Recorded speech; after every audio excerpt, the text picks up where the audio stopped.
नमस्कार, मैं छत्तीसगढ़ अखबार के YouTube चैनल इंडिया आजकल के स्टूडियो से सुनील कुमार। एक बड़ी तकलीफ की खबर है, लेकिन दिलचस्प भी है। अच्छी बुरी दोनों तरह की खबरें दिलचस्प हो सकती हैं। ये खबर है बड़ी खराब, तकलीफ देती है, लेकिन दिलचस्प है। छत्तीसगढ़ के महासमुंद जिले में पुलिस को ढूंढते ढूंढते 5 महीने बाद जाकर एक लाश मिली है। 5 महीने पहले मरने वाले की पत्नी ने लापता होने की रिपोर्ट दर्ज कराई थी। अब पता लगा है कि पड़ोस में रहने वाले एक व्यक्ति ने इस पड़ोसी को मारकर अपने खुद के घर के रसोई घर में 5 फीट गड्ढा खोदकर वहां दफन कर दिया था। लाश की बदबू बाहर न आए इसलिए पॉलीथीन के 3-3 लेयर से लपेट दी थी लाश और 5 फीट गहरे दफन कर दी थी। अब ढूंढते ढूंढते पुलिस को जो भी सुराग लगा हो, मैं नहीं जानता क्या सुराग लगा है, लेकिन लाश मिल गई है। पड़ोसी के घर के रसोई घर के फर्श के नीचे 5 फीट गहराई में दफन थी लाश। अब ये मामला बड़ा दिलचस्प है, तकलीफदेह तो है लेकिन दिलचस्प भी है। जो पड़ोसी थे जो गायब हो गए थे, जिनकी लाश मिली है, उनकी पत्नी के साथ ये पड़ोसी जो है एक ज्योतिषी है, नाम है इनका मुकुंज त्रिपाठी। मेरे ख्याल से जितने ज्योतिषी रहते हैं अधिकतर मेरे ख्याल से ब्राह्मण ही रहते होंगे, वही लोग विद्वान ज़्यादा रहते हैं। कोई मैंने दलित आदिवासी या ओबीसी ज्योतिष तो देखा नहीं है कभी ज्योतिषी। तो खैर, ये ज्योतिषी जो हैं, पड़ोसी की पत्नी से इनका प्रेम प्रसंग चल रहा था। पड़ोसी को अंदाज था, उसने कई बार आपत्ति की थी, कई बार अपनी पत्नी को डांटा था, मिलने के लिए मना किया था, लेकिन चले जा रहा था ये सिलसिला। आखिर में ज्योतिषी को ये लगा कि इसको निपटा ही दिया जाए पड़ोसी को, ताकि उसकी पत्नी खाली रहे फिर प्रेम के लिए। तो उसने उसका कत्ल कर दिया, नौजवान का कत्ल करके दफना दिया अपने घर के रसोई में। फर्श वगैरह ठीक ठाक कर दी। रसोई का और क्या इस्तेमाल होता है, खाना वाना पकता रहा होगा वहाँ पे। ज्योतिषी है, कुछ पूजा पाठ रहता होगा तो कभी प्रसाद भी बन जाता होगा। तो मुकुंज त्रिपाठी जी नीचे 5 फीट नीचे लाश दबी हुई थी, ऊपर रसोई घर में खाना वगैरह बना के अपना, जो भी रसोई घर में क्या होता है, जो होता होगा। अब सवाल मेरे सामने 2-3 तरह के उठ के खड़े हो रहे हैं। एक तो यह है कि ये ज्योतिषी था, लोगों को भविष्यवाणी बतलाता होगा अपनी, कि तुम्हारा ये होने वाला है, तुम्हारा वो होने वाला है, तुम्हारे धंधे में अच्छे दिन आने वाले हैं, तुम्हारे इम्तिहान में तुम फेल होने वाले हो, ऐसा बतलाते हैं आमतौर पे ज्योतिषी। तो ये बतलाता रहा होगा लोगों को। इसको अपना खुद का 5 महीने बाद का भविष्य नहीं दिखा कि पुलिस लाश निकाल रही है फर्श को खोद के, जेल जा रहा है, जेल जाके अब चक्की पीसना पड़ेगा इसको। वैसे एक चीज़ है कि जेल जाके भी वहाँ पे भी भविष्य बताने का काम इसका अच्छा चल सकता है। जो कैदी रहते हैं, जेल के कर्मचारी रहते हैं, सब लोग किसी हस्तरेखा वाले के पास अपना हाथ खोल कर बैठ जाते हैं। किसी ये ज्योतिषी अगर कुंडली देखता होगा तो लोग अपने ग्रह नक्षत्र बतलाकर और उससे भविष्यवाणी पूछते होंगे। तो इसका कारोबार तो जेल में ठीक चल जाएगा, पैसा रुपया भी हो सकता है वहाँ मिल जाए। लेकिन मैं थोड़ा सा हैरान इस बात को लेकर हो रहा हूँ कि ज्योतिषी को ये समझ में नहीं आया कि जिससे प्रेम कर रहा है उसके पति को आपत्ति हो सकती है। कायदे से तो दिख जाना था, त्रिकालदर्शी महाराज हैं, दिख जाना था, कायदे से नहीं दिखा। पति के कत्ल की नौबत आ गई, तब ये नहीं दिखा कि खुद के जेल जाने की नौबत भी इसके बाद आएगी। इनको लगा कि 5 फीट गहराई में दफन कर दिया तो खेल खत्म। ऐसा होता नहीं है। पुलिस आजकल स्मार्ट हो गई है। सबसे पहले मोबाइल फ़ोन दबोचती है, देखती है कि किसकी किससे मोहब्बत चल रही थी, कौन 2 बजे रात को, 3 बजे रात को किससे बात करते थे, और तुरंत पहुंच जाती है वहाँ पे, दरवाज़ा खटखटाती है जाके कि 2 बजे रात को इससे क्यों बात कर रहे थे। ज्योतिष महाराज को ये समझ में नहीं आया कि पुलिस इनको पकड़ के ले जाएगी, लाश बाहर निकल आएगी, जैसे पानी में तैर के निकल आती है, ऐसा एक किस्म से फर्श फाड़ कर 5 फीट नीचे से निकल आई, निकाल ली पुलिस ने। मैं दूसरी बात कहता हूँ, आपने देखा होगा एक बागेश्वर, क्या नाम है, बागेश्वर कुछ महाराज नाम है, बागेश्वर धाम कहते हैं, अलग अलग नाम से लोग कहते हैं, बड़ी मान्यता है लोग कहते हैं। मैं देखता हूँ कि लोग लाइन लगा के खड़े रहते हैं, 10 हजार की भीड़ रहती है, बड़े बड़े मंत्री संतरी जो हैं पांव छूते पड़े रहते हैं, देखा होगा ना आपने। यही बागेश्वर धाम स्टेज पर बैठकर पर्चा लिखते हैं, कागज में पहले से लिख के रख लेते हैं, फिर पूछते हैं हाँ भाई बताओ क्या दिक्कत है तुमको, फिर कोई महिला रोते हुए अपनी तकलीफ बताती है, ये उसको पर्चा निकाल के दे देते हैं, ये तुम्हारी समस्या का समाधान हमने पहले से लिख के रखा था।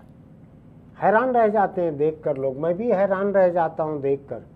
हर किसी की समस्या का समाधान अगर इनको पहले से मालूम है तो इनका अंतर्राष्ट्रीय उपयोग होना चाहिए। सिर्फ धर्म में, सिर्फ हिंदू धर्म में, सिर्फ मध्य प्रदेश छत्तीसगढ़ में इनका इस्तेमाल क्यों हो। इनका रूस और यूक्रेन की जंग में इस्तेमाल होना चाहिए, इनका फिलिस्तीन पे जो इजरायली हमला हो रहा है वहाँ इस्तेमाल होना चाहिए।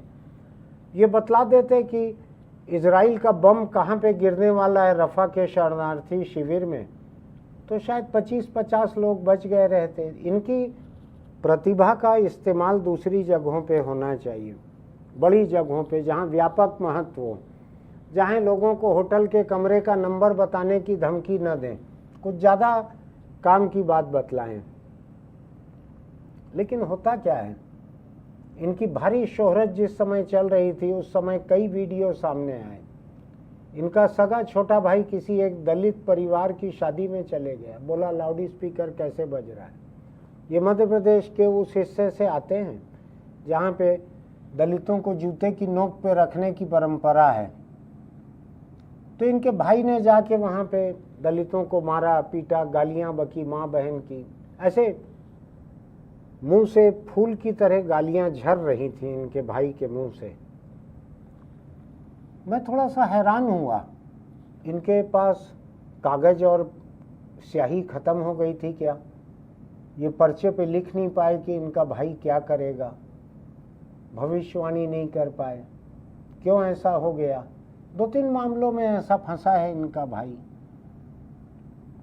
क्यों अपने परिवार के, अपने भाई के कुकर्मों को नहीं देख पाए। मुझको थोड़ी सी हैरानी है। कैमरों में कैद हो गया, बाद में शायद पुलिस कार्रवाई वगैरह भी हुई है, पता नहीं भी हुई होगी तो भी मुझको हैरानी नहीं होगी। बड़ा इनका डंका मंका है, इनके नाम का बड़ा आभा मंडल है, तो हो सकता है कार्रवाई इनके भाई पे ना हो सकता है 2-3 कत्ल माफ हो इनके भाई को। एक तीसरी बात बतलाता हूँ आपको, एक दूसरे महाराज हैं जिनका कथा प्रवचन का बड़ा लंबा चौड़ा कारोबार है, बड़ी मान्यता है उनकी, लाखों लोगों की भीड़ जुटती है। उन्होंने एक रास्ता बताया था कि किस तरह से बेल पत्री के ऊपर, बेल के 2 पत्तों पे चंदन लगाकर शिवलिंग पे रख दें, कोई पढ़ने की जरूरत नहीं है, दुनिया की कोई ताकत फेल नहीं कर सकेगी। आपके बच्चों को इम्तिहान अगर देना है, उन्होंने शायद केवल लड़के के बारे में कहा था, आपके बच्चे को इम्तिहान अगर देना है तो बेलपत्री पे, बेलपत्र उस पे चंदन लगाकर शिवलिंग पे रखवा दें, बस हो गया, कोई ताकत फेल नहीं कर सकेगी। पता नहीं कितने लोगों के बच्चे ऐसे पास हुए हैं, मैं तो फेल हो गया था साइंस कॉलेज में, तब तक मुझको बेलपत्री का पता भी नहीं था। बाद में मैंने सुना है, ऐसा मुझको ठीक से नहीं मालूम है, कि इनका खुद का बेटा जो है फेल हो गया इम्तिहान में, ऐसा सुना है मैंने, मुझको ठीक से पता नहीं है। आपको शायद ठीक से मालूम हो, अगर आप प्रवचन वगैरह में दिलचस्पी रखते हैं, तो मैं नहीं रखता हूँ, तो इसलिए मुझको पता नहीं है।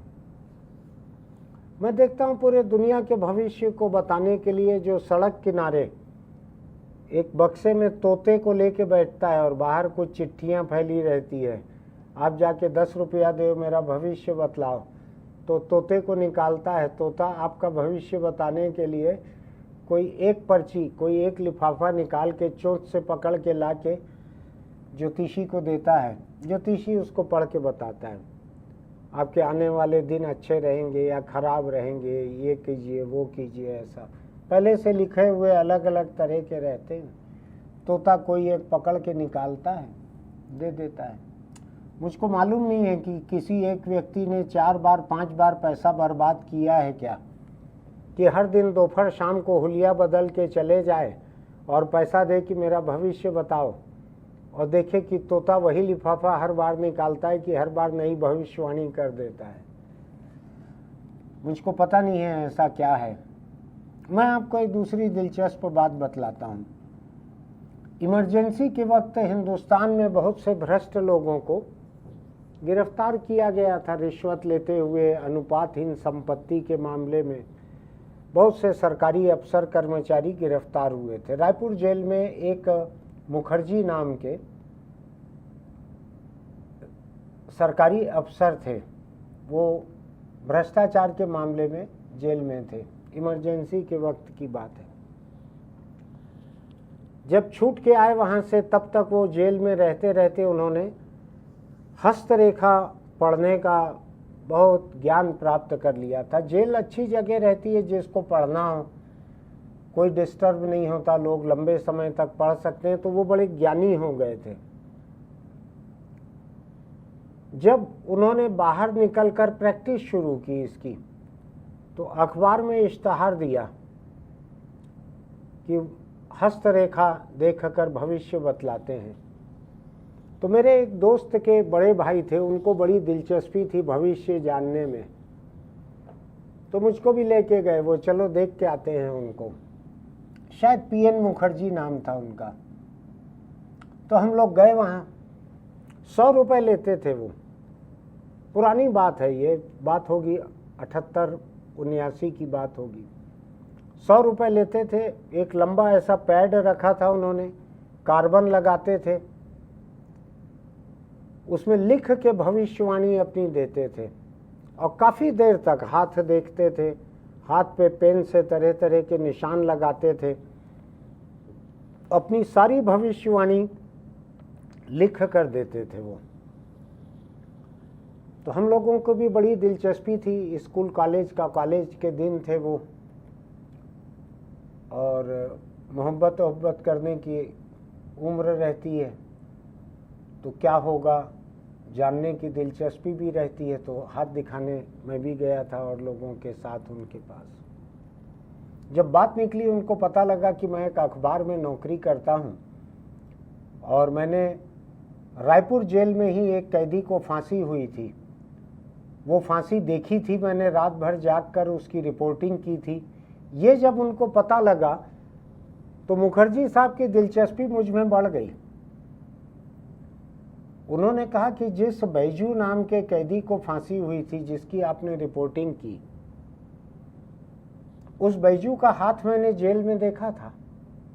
उनकी भी दिलचस्पी थी, जिसको मौत की सजा हो गई है, फांसी की सजा हो गई है, उसके हाथ वो भी देखना चाहते थे। तो उन्होंने देखा, उन्होंने कहा सुनील जी मैं आपको बतलाऊं, उसके हाथ में जीवन रेखा इतनी मजबूत और इतनी लंबी थी कि उसका वक्त के पहले मरने की कोई गुंजाइश नहीं थी। मर नहीं सकता था वक्त के पहले, इतनी लंबी उसकी उम्र की रेखा थी। लेकिन फांसी हो गई 78 में, तभी मैंने रिपोर्टिंग की थी। उसके पहले ये छूट चुके थे जेल से मुखर्जी साहब।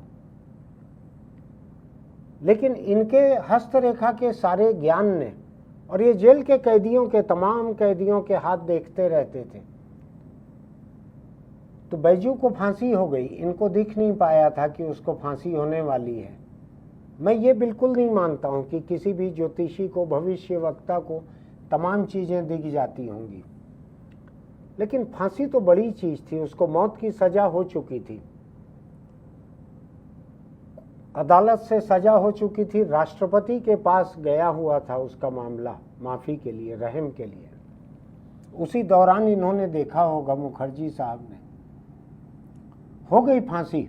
हस्तरेखा बिल्कुल खिलाफ थी उसके, हस्तरेखा के मुताबिक बैजू को लंबी उम्र जीना था, लेकिन उसको फांसी हो गई थी। मैं सोचता हूँ क्या होता है ये भविष्य वक्ताओं का, किस तरह की भविष्यवाणियाँ करते हैं। अभी चुनाव के रिजल्ट आ रहे हैं, इस बार हमला कम है ज्योतिषियों का, क्योंकि इन दिनों क्या हुआ है, लोग अखबारों की कतरन, वेबसाइट के लिंक, टीवी के वीडियो के क्लिप सब संभाल के रखते हैं, और जब रिजल्ट आता है तो बतलाते हैं इनका ये झूठा निकला, इनका ये झूठा निकला। तो इस बार थोड़ा हमला ज्योतिषियों का कम दिख रहा है चुनाव को लेकर। या तो ये हो सकता है कि राजस्थान के फलौदी का सट्टा बाजार उसने टेक ओवर कर लिया है ज्योतिषियों की भविष्यवाणियों को। कुल मिलाकर जो लोग ये दावा करते हैं कि वो दूसरों का भविष्य बतलाते हैं, मैं देखता हूं उनको अपना भविष्य नहीं दिखता। छत्तीसगढ़ में बहुत पहले, ये बात बतलाऊं मैं आपको, करीब 90 के आसपास की, यहाँ जो बड़े लोग थे, संपन्न लोग थे, करोड़पति अरबपति, उनके बीच में बड़ा फैशन चला था वास्तुशास्त्र का। वास्तुशास्त्र कोई भारतीय शास्त्र कहा जाता है जो आपके मकान, दुकान, कारखाने को देख के बतलाता है कि इसमें कौन सी चीज़ गलत जगह पर है जिससे आपका नुकसान हो रहा है।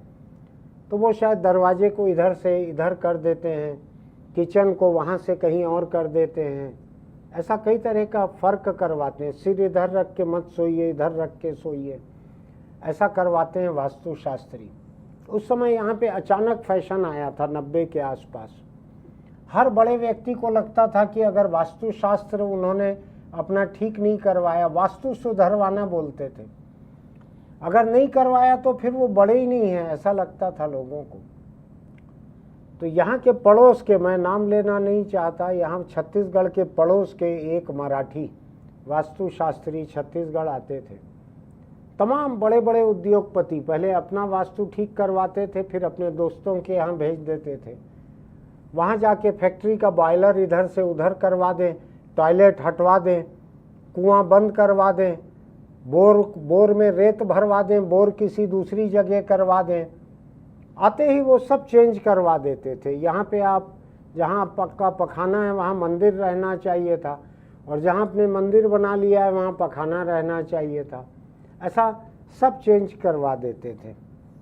तो महाराष्ट्र से जो वास्तुशास्त्री आते थे, इनको काफ़ी फीस मिलती थी यहाँ पे।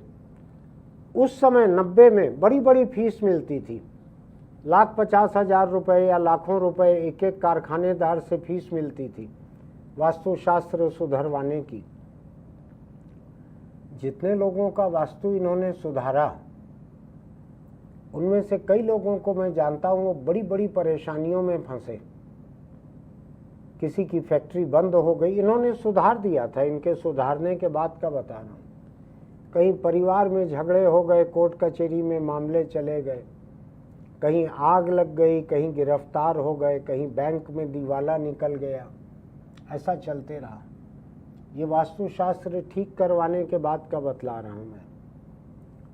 दूसरी तरफ ये अपना यहाँ पे इकट्ठा किया हुआ पैसा इसी शहर में एक सेठ के पास रखवा देते थे, घर लेके नहीं जाते थे, क्योंकि घर में इनका लड़का जो है दारू पी के पूरे पैसे को बर्बाद करते रहता था।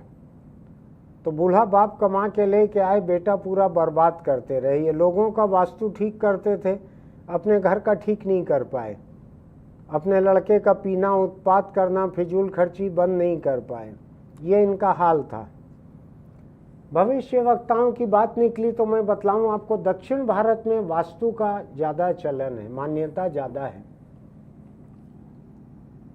केरल में अंधविश्वास के खिलाफ एक कमेटी, वहाँ जिलों जिलों में कमेटी है, तो अंधविश्वास निर्मूलन समिति किसी एक जिले की जो थी, उसका एक अध्यक्ष था उस जिले का। उसने अपने ज़िले के तमाम वास्तुशास्त्रियों को चुनौती दी कि ये मेरी ज़मीन है, यहाँ मैं मकान बनाने जा रहा हूँ, अब एक ऐसी डिजाइन मकान की बना के मुझको दो जो केवल अशुभ और अशुभ हो, जिसमें रहने से आपके हिसाब से मैं जिंदा भी ना रह सकूं, मर जाएं हम लोग, ऐसा बना के दो। पहले उन्होंने डांट के भगा दिया, लेकिन जब इसने सार्वजनिक रूप से चुनौती दी कि मेरी चुनौती है, मुझको ऐसा दो बना के, तो उन्होंने बना के दिया। ये अशुभ होगा, बना रहे हो तो अपनी जिम्मेदारी पे बनाना, बाद में मर जाओ तो हमको मत कहना कि हमने ऐसा बनाया था। उसने कहा नहीं, बिल्कुल नहीं कहूँगा। उसने वास्तुशास्त्रियों के हिसाब से जो धरती की सबसे अशुभ डिज़ाइन हो सकती थी वैसी डिज़ाइन का मकान बनाया। 20-25 साल से ज़्यादा हो गए हैं, आज तक सुखी रह रहा है, उसमें बहुत सुखी रह रहा है। दूसरी तरफ मैंने देखा है कि भविष्यवाणी करने वाले ऐसे जितने लोग रहते हैं, आंखें खराब हो जाती हैं, सुनना बंद हो जाता है, दिमाग काम करना बंद कर देता है, बुढ़ापा खराब गुजरता है। आखिर जो 10, 20, 50 साल बाद की जो घटनाएं हैं, जिनको देखने का हक शायद अगर कहीं पे कोई ईश्वर है तो सिर्फ उसी को होना चाहिए, उसको देखने की कोशिश अगर कोई कर रहे हैं इंसान, तो उनका यही हाल होगा। लेकिन ये टोटका, ये ऐसे अंधविश्वास सिर्फ हिंदुस्तान के नहीं हैं। हांगकांग में एक भी बड़ा कारोबार, एक भी बड़ा दफ्तर, किसी बड़े व्यक्ति का मकान, फेंग शुई कहते हैं वहाँ पर, वो वहाँ का चाइनीज़ वास्तुशास्त्र है समझ लीजिए। जब तक फेंग शुई उसको देख के मकान को कंफर्म न कर दे, हाँ यहाँ आप सुखी रहोगे, या वास्तुशास्त्र से उसको ठीक न कर दे, तब तक हांगकांग में कोई व्यक्ति कोई बड़ा काम नहीं करते। ऐसी मान्यता है। उनके अपने टोटके हैं, हमारे अपने टोटके हैं यहाँ के हिंदुस्तान के। कुल मिलाकर मैं जिस महासमुंद की बात से निकला था, इस ज्योतिषी को मोहब्बत करते ये नहीं दिखा कि कल इसका पति मना करेगा, पति को मारते हुए ये नहीं दिखा कि किसी दिन पुलिस गिरफ्तार करेगी। क्या काम का उसका भविष्यवाणी करना, जो अपना ही भविष्य नहीं देख पाया। आपको जितने लोग भविष्यवक्ता दिखते हैं उनकी हालत देखिएगा कैसी है। सड़क किनारे फुटपाथ पे धूल, धूप, धुआं, इसको झेलते हुए ज्योतिष बैठे रहते हैं। बहुत सारे ज्योतिषी बोलते हैं शायद, बैठे रहते हैं, बहुत सारे रहते हैं। आपका हाथ देख के कुछ बतलाएंगे, आखिरी में जाके उनकी दिलचस्पी दूसरी रहती है। कोई एक पत्थर आपको चेप दें कि इसको अंगूठी में लगवा के पहन लो, अंगूठी भी दे देंगे वो बना के वहीं पर, या किसी तरह का कोई ताबीज दे देंगे, या कहेंगे आप जाप करवा लो, मंत्र करवा लो, पाठ करवा लो। ऐसी उनकी दिलचस्पी रहती है। तो इस बात को हर बार सोच के देखिएगा, जब आपको कोई भविष्यवक्ता मिलते हैं, उसके परिवार की क्या हालत है, उसकी खुद की क्या हालत दिख रही है, अपने खुद के भविष्य को, वर्तमान को, किसी को भी क्यों नहीं सुधार पा रहे हैं। जब तक दुनिया में बेवकूफ़ जिंदा हैं तब तक अक्लमंद भूखे नहीं मरेंगे, ऐसा कोई कह के गए हैं। अब मैं यहाँ पे बात क्यों कह रहा हूँ मुझको नहीं मालूम है, ठीक से अचानक मेरे मुंह से निकल गई है। ऐसे अक्लमंद ज्योतिषियों के पास आप जाएं तो अपने खुद के बारे में आप सोचिएगा क्या है। वास्तुशास्त्र ठीक कराना हो अपना तो केरल के लोगों से पूछिएगा, रैशनलिस्ट सोसाइटी, उसके लोग वास्तुशास्त्र को क्या कहते हैं।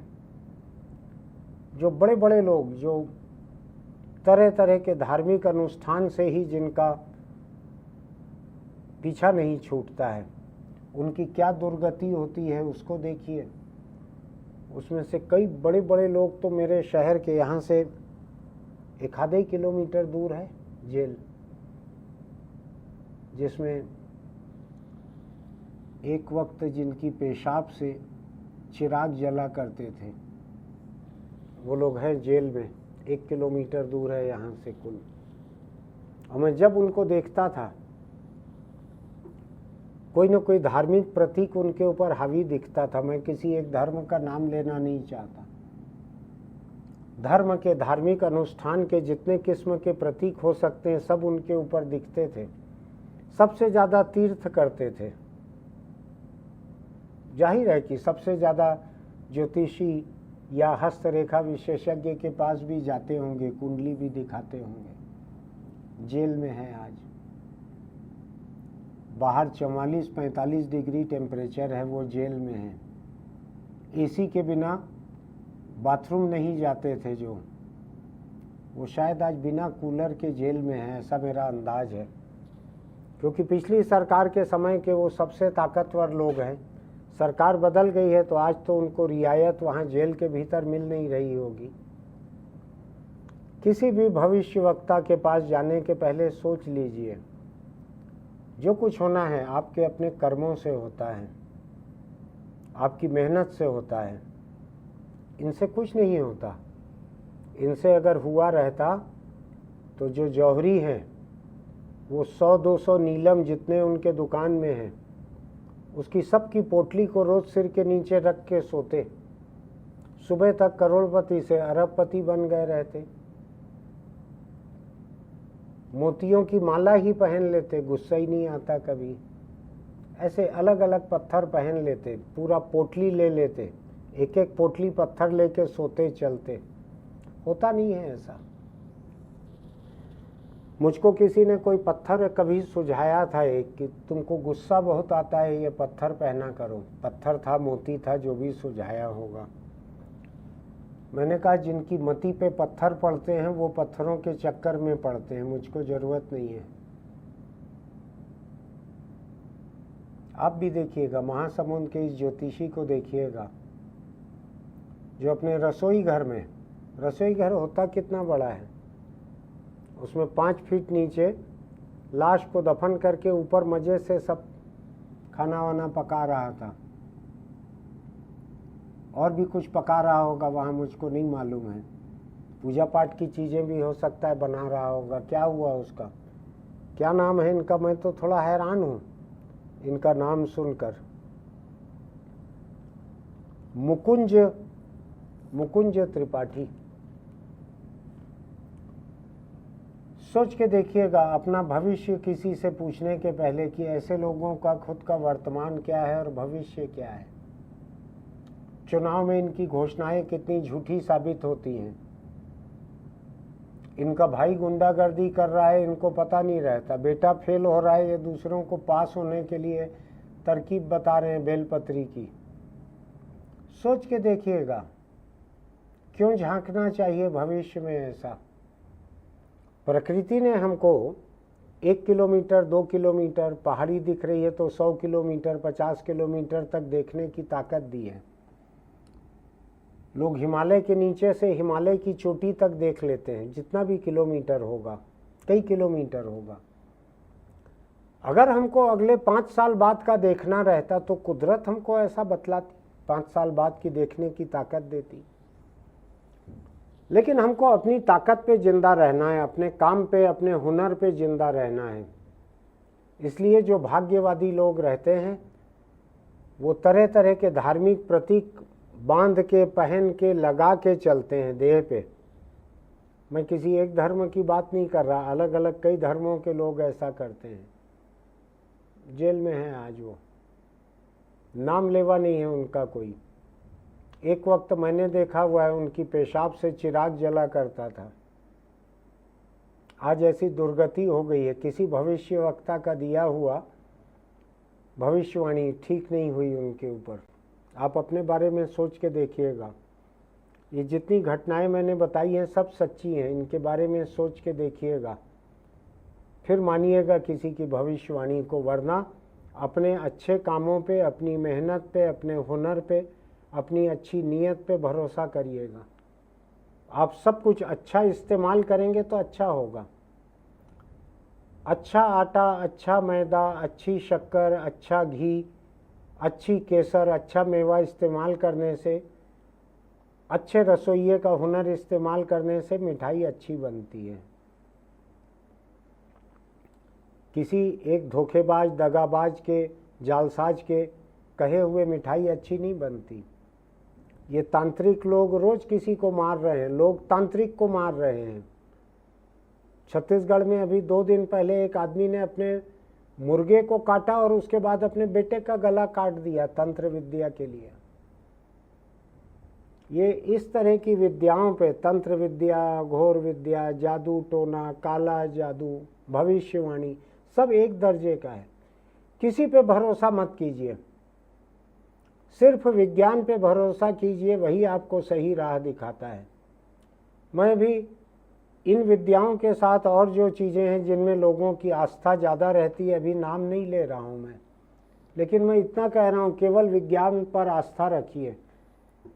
हम आज जितना सुख पा रहे हैं दुनिया में, सब विज्ञान का दिया हुआ है। ये जितने लोग प्रवचन करते हैं बड़े बड़े, ये सब विज्ञान के दिए हुए लाइट से, माइक से, मंच से प्रवचन कर रहे हैं। लोग वहाँ पे स्कूटर, कार, बस से आते जाते हैं, सब विज्ञान का दिया हुआ है। तो विज्ञान पे भरोसा कीजिए, भविष्य वक्ताओं पे भरोसा मत कीजिए। फिर मिलेंगे।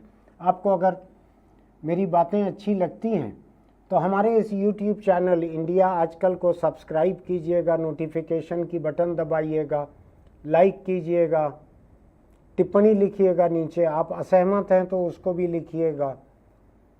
ये इनके पास जाइएगा मत दोबारा भविष्यवाणी के लिए। क्या नाम है इनका? मुकुंज त्रिपाठी। अभी तो शायद जेल में है। मैं उम्मीद करता हूँ आपको जेल जाने का काम ना पड़े। अगर आप जाएं तो भी इनसे भविष्यवाणी अपनी मत पूछिएगा। ये खुद ही गड्ढे में गिरे हुए हैं, बहुत गहरे। उम्र कैद का खतरा पूरा है इनके ऊपर। और मैं तो थोड़ा हैरान हूँ,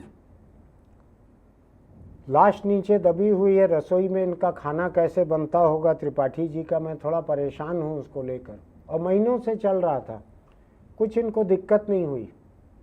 चलते चलते एक छोटी सी सलाह, अगर आप दुपहिए पर हैं तो हेलमेट लगा कर रखिए। कार में, किसी बड़ी गाड़ी में चलते हैं जिसमें सीट बेल्ट है तो सीट बेल्ट लगा कर चलिए। जिंदगी और मौत को लेकर किसी की भविष्यवाणी पे भरोसा मत कीजिए, अपनी खुद की सावधानी पे भरोसा कीजिए। सावधानी और भविष्यवाणी, इन दो में से किसी एक को छांटना हो, हमेशा ही सावधानी को छांटिए। फिर मिलेंगे।